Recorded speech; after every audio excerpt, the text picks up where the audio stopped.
अस्सलामुअलैकुम जी। तो कैसे हैं आप सब? फिटफाट। मुझे अक्सर भाइयों के सवाल आए हैं कमेंट पे भी, और इंस्टा पे भी भाइयों ने पूछा है कि सऊदी अरब में आने के लिए कौन सा वीज़ा बेस्ट रहता है या कौन से वीज़े पे आना चाहिए। इस वीडियो में मैं ना आपके तीन चार जो बेसिक पॉइंट है ना वो क्लियर करूँगा। पहला तो ये, अगर आप सऊदी अरब आना चाहते हैं तो आपको कौन सा वीज़ा लेके आना चाहिए, कौन से वीज़े पे आना चाहिए, ठीक है। दूसरा ये कि आपको कौन सा वीज़ा नहीं लेके आना चाहिए सऊदी अरब में, किस वीज़े से अवॉइड करना चाहिए। और तीसरा, आपको वीज़ा किधर से लेना चाहिए, कहाँ से लेना चाहिए, किसके पास इधर आना चाहिए।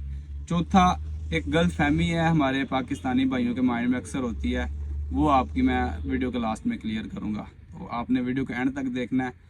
अगर वीडियो पसंद आए लाइक करें, कमेंट करें और चैनल को सब्सक्राइब कर दें। अच्छा, तो बात करते हैं सबसे पहले कि कौन से वीज़े पे सऊदी अरब आना चाहिए।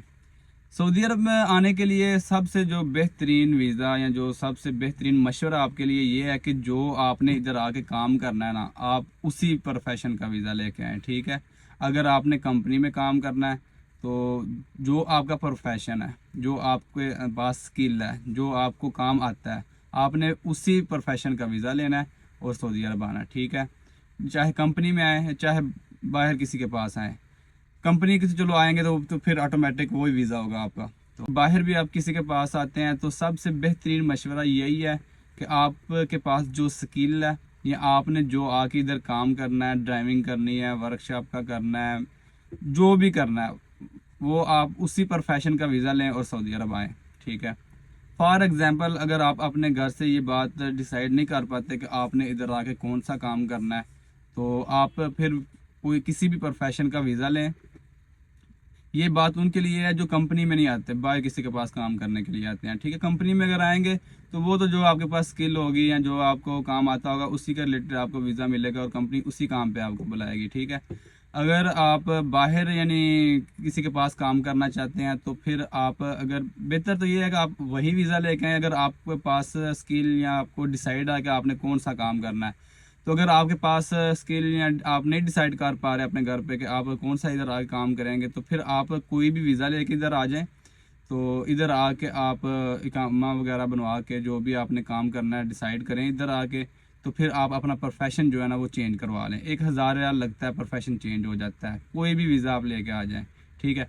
यानी आप अगर इधर कोई काम आपको और पसंद आ गया या और कोई काम आप करने लग गए हैं, तो अगर तो उसके आपके प्रोफेशन जो इकामे पे लिखा है, जिस इकामे पे आप आए हैं, जिस प्रोफेशन पे आप आए हैं, उसके साथ मिलता जुलता होगा तो फिर चेंज करवाने की इतनी ज़रूरत नहीं है। अगर बहुत ज़्यादा डिफरेंस हुआ तो फिर चेंज करवा लें, बेहतर रहता है।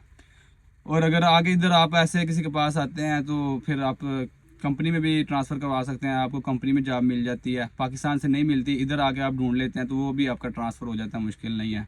कोई भी प्रोफेशन हो। लेकिन मैं आपको दो प्रोफेशन ऐसे बताता हूँ जिसका आपने वीज़ा अवॉइड करना है।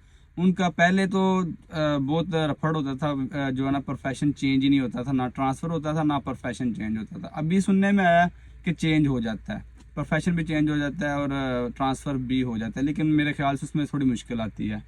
तो बेहतर यही है कि आप वो वाला वीज़ा ना लें। उसमें दो वीज़े आते हैं, एक साइके ख़ास और एक आमल मंजिली। साइके ख़ास यानी हाउस ड्राइवर, प्राइवेट ड्राइवर का, और आमल मंजिली यानी हाउस कीपिंग का। ये दो वीज़े सस्ते मिल जाते हैं। एजेंट या कोई भी आपको सस्ते का लालच दे के दे देता है ये वीज़ा, या इसके इकामे सस्ते लगते हैं, या आपको ये बताएगा कि इकामे सस्ते लगते हैं इसके, तो आप ये वीज़ा ले रहे हैं तो आप जाके उधर अपनी मर्ज़ी से काम कर लें। ये काम आपने बिल्कुल भी नहीं करना, क्योंकि इन वीज़ों पर इन जो प्रोफेशन के बंदे होते हैं उन पर सख्ती ज़्यादा होती है और ट्रांसफ़र और प्रोफेशन चेंज करवाने में मुश्किलात आती हैं। पहले तो बिल्कुल 100% श्योर नहीं होता था, अभी सुनने में आता है कि हो जाता है, लेकिन अभी अपने पास कोई ऐसा केस देखा नहीं है, ठीक है। लेकिन बेहतर है कि अवॉइड करें। बेशक इसका इकामा भी सस्ता होता है और इसका जो वीज़ा वो भी सस्ता होता है, लेकिन इसका फ़ायदा नहीं है। ये दो वीज़े आपने सिर्फ इसी सूरत में लेने हैं कि आपने इधर आके यही काम करना है। यानी अगर आप हाउस ड्राइवर का या हाउस कीपिंग का वीज़ा ले रहे हैं तो मेक श्योर आपने इधर आके हाउस ड्राइविंग ही करनी है और हाउस कीपिंग ही करनी है। अगर आपने आगे इधर यही काम करना है फिर नो प्रॉब्लम, नो टेंशन, आप ये वीज़ा लेके आ सकते हैं। लेकिन अगर आपने ये काम इधर आके नहीं करना, कोई और काम ढूंढ के करना है, तो फिर मेरा तो मशवरा ये है कि आप ये वीज़ा नहीं लेना, ठीक है। बेशक सस्ता मिलता है, बेशक इकामा सस्ता है, लेकिन इसकी जो सख्ती है हर साल महीना 2 महीना इस प्रोफेशन के खिलाफ क्रैकडाउन शुरू होता है। जिसको पकड़ते हैं बाहर काम करते हुए उसको सीधा जेल में डालते हैं और सफ़र करवा देते हैं। तो लिहाजा आपने इन प्रोफेशन का जो वीज़ा है ना वो अवॉइड करना है, इन केस अगर आपने ये काम इधर आके नहीं करना, ठीक है। फिर कंपनी में ट्रांसफ़र वगैरह करवाने के लिए अगर आपको जॉब मिल जाती है इधर आके तो फिर ट्रांसफ़र करवाने में मुश्किल होती है, ठीक है। तो ये वाला आपने नहीं लेना वीज़ा। और तीसरी बात ये है कि आपको वीज़ा किससे लेना चाहिए, किधर से लेना चाहिए कि आपको मुश्किलात कम से कम दरपेश हों, कम से कम आपको मुश्किलात का सामना करना पड़े। तो उसके लिए मेरा मशवरा ये है कि बेहतर ये है कि आपका एक अदद जो पर्सनल अब्बा है ना, जिसकी आपकी अम्मी के साथ शादी हुई हो, वो इधर होना चाहिए। अगर वो नहीं है तो आपका एक अदद वेरीफाइड भाई जो आपके अम्मी अब्बू ने पैदा किया हो वो इधर होना चाहिए। तो फिर आपकी 95% जो मुश्किलात हैं वो आसानी में तब्दील हो जाती हैं। आपका इधर दिल भी आसानी से लग जाता है और जो इधर काम ढूंढने में या डॉक्यूमेंट वगैरह मेडिकल कामा लाइसेंस जो भी आपने इधर आके करना है वो करने में 95% जो आपके रास्ता जो है ना वो आसान हो जाता है। चलो अगर सबका तो नहीं होता, किसी का वालिद या किसी का भाई किसी का भी नहीं होता, जो फर्स्ट टाइम आ रहे हैं बिल्कुल नए जिनका आगे कोई भी नहीं है, तो वो यहाँ तो एजेंट से वीज़ा ले लेते हैं। तो यहाँ फिर वो अपने किसी मोहल्लेदार से, पिंडदार से, कज़न से, चाचे बाबे, दोस्त, इनसे वीज़ा लेके आते हैं। तो ले लेना चाहिए इनसे भी वीज़ा। लेकिन अगर आप यानी एजेंट से वीज़ा लेते हैं तो आप पर लाजम है कि आप सर्च करें उस बारे में, जो जो बातें वो बताए। आप इधर से किसी से इंटरनेट से सब कुछ पता चल जाता है, यानी चीज़ें सर्च करके तहकीक करके फिर उससे वीज़ा लेके आएँ, ठीक है। या आप किसी मोहल्लेदार, पिंडदार, दोस्त, चाचे बाबे या किसी से भी वीज़ा लेते हैं ना तो मुश्किल नहीं होता, उनसे भी आप वीज़ा ले सकते हैं। मैं ये नहीं कहता कि आप उनसे वीज़ा लेके ना आएँ या उनके थ्रू ना आएँ, मुश्किल नहीं है। लेकिन आप बिल्कुल टेंशन फ्री होके नहीं आना। जिस तरह आप अपने वालिद या अपने सगे भाई के पास आ रहे हैं ना टेंशन फ्री होके, उस तरह आपने किसी भी एजेंट से लिए हुए वीज़े या किसी बरादरी वाले, पिंड वाले, मोहल्ले वाले से लिए हुए वीज़े पर उस तरह टेंशन फ्री होके नहीं आना। कम अज़ कम आपने अपने घर से ये माइंड सेट करके आना है, अपने जहनी तौर पे तैयार होके आना है कि अगर इधर आके मुझे जो भी चैलेंजेस फेस करने पड़ते हैं, जितनी भी मुश्किलात आती हैं, आप जहनी तौर पे अपने घर से तैयार होके आएँ, ताकि आपको इधर आके ज़्यादा मुश्किल ना हो, आप डिसहार्ट ना हो, आप डिसअपॉइंट ना हो। अगर आप बहुत ज़्यादा एक्सपेक्टेशन या बहुत ज़्यादा ख्वाब देख के बिल्कुल टेंशन फ्री होके आएंगे तो मुमकिन है इधर आके जो अब्बा और जो भाई होता है ना वो तो आपके साथ तकरीबन ऐसा कुछ भी नहीं करते जिससे आप डिसहार्ट हो या आपका दिल ना लगे या आप डिसपॉइंट हो या मुश्किल हो आपके लिए। वो तो हर लिहाज से आसानी ही करते हैं।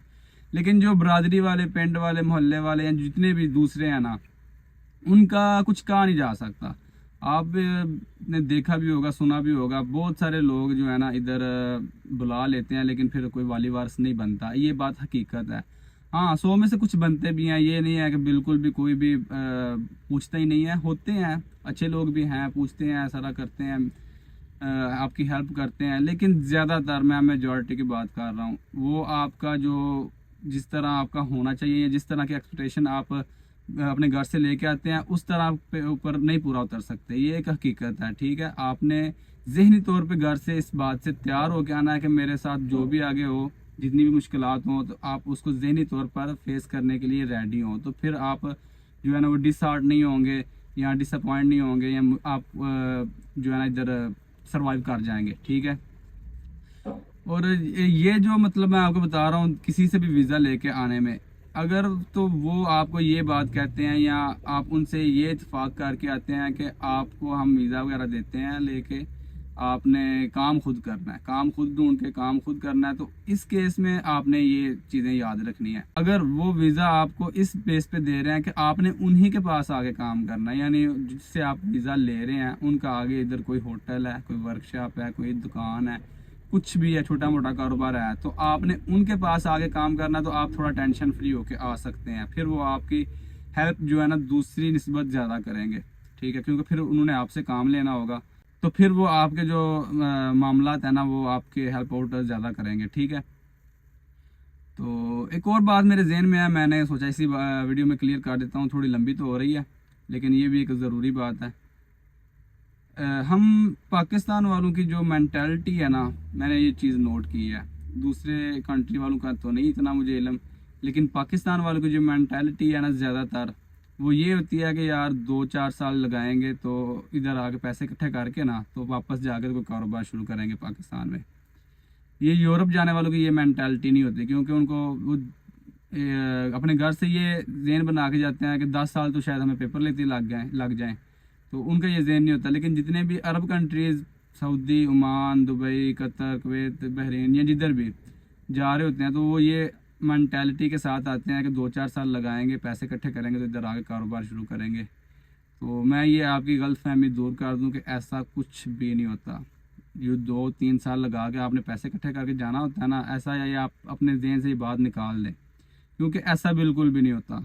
अगर आप इधर आ जाते हैं 2-3 साल लगा के अगर वापस जाते हैं तो आप नाकाम होके जाएंगे, 0/0 होके जाएंगे। मुश्किल से इधर आके 2-3 साल में बंदा सेट ही होता है। बस बंदा कमाई करके तो जाके कारोबार नहीं कर सकता।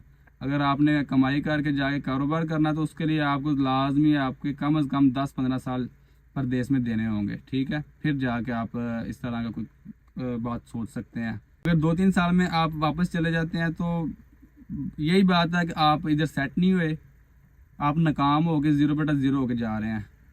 तो जैसे आते हैं वैसे ही जाते हैं, बल्कि उल्टा मुमकिन है मकरूज़ होकर चले जाएं। तो अगर आप 2-3 साल में सेट हो जाते हैं तो फिर जो है ना, एक आप चीज़ दिखा के करता हूँ, तो फिर जो ये नोट है ना ये आपको नहीं जाने देते, फिर 10-15 साल इधर ही आप रुकेंगे। ये आपने गलतफहमी पाकिस्तान से अपने घर से निकाल के आनी है। तो बड़े बात मैंने ऐसे सुने हैं, देखे भी हैं अपनी आंखों से, और सुना भी है कि जो कहते थे कि हम 1.5-2 साल 3 साल लगाने के लिए आए थे तो 15 साल हो गए हैं, 20 साल हो गए हैं, 25 साल हो गए हैं, ज़िंदगियाँ इधर ही ख़त्म हो जाती हैं। तो ये बात आप क्लियर कर लेंगे। अगर 2-3 साल बाद आपने जाना तो फिर उधर ही रहें, इधर से फिर 2-3 साल में मकरूज़ होकर जाएंगे, उल्टा प्रदेश काट के जुदाई काट के जाएंगे, फ़ायदा नहीं है। आपने उधर ही रहना है, क्योंकि 2-3 साल में कोई कुछ भी नहीं होता, इतनी जल्दी कोई भी सक्सेस नहीं मिलती। तो अगर आपने वाकई कुछ बनना है, कुछ करना है, तो फिर आपने ज़हन बना के आना है कि जितना टाइम लगेगा लगेगा। तो आई होप इंशाल्लाह आपको इस वीडियो में आपके जो बेसिक जो सवाल हैं उनका जवाब मिला होगा, बेसिक आपके पॉइंट क्लियर हुए होंगे। तो इसके अलावा भी अगर आपका कोई सवाल है तो आप कमेंट बॉक्स में या इंस्टा का लिंक बायो में है यूट्यूब की, तो आप उधर से जो है ना पूछ सकते हैं। मैं इंशाल्लाह आपके मैसेज का रिप्लाई करूँगा। थैंक यू, आप दुआओं में याद रखना। अस्सलाम वालेकुम।